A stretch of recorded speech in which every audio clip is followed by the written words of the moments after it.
টিনের রমেশ সুমনিতে কি হয়েছিল? ওই 10টার থেকে 10টার সময় মিসেসরে লামাই দিতে গেছিলাম এখানে অফিসে, লামাই দিয়ে আইসি কত 20 মিনিটের গ্যাপের কেসটা ভেঙে টাকা দিয়ে গেছে। কত টাকা আসলো? প্রায় 95,000 টাকার মতো। এটা কি আপনি ব্যাংকে অথবা কাউকে দিতে? না, আমার মালিক দিলাম, আছে পূজা উপলক্ষে মালিক পেমেন্ট করতে গেলাম 12টা 1টা।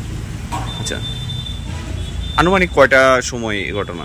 10টা 5 থেকে 10টা 20-এর ভিতরে, মানে এই 15 মিনিটের ভিতরে এই ঘটনাটা ঘটছে। থানায় জানিয়েছেন? থানা জানাইছি, থানাতে রিসেন্টলি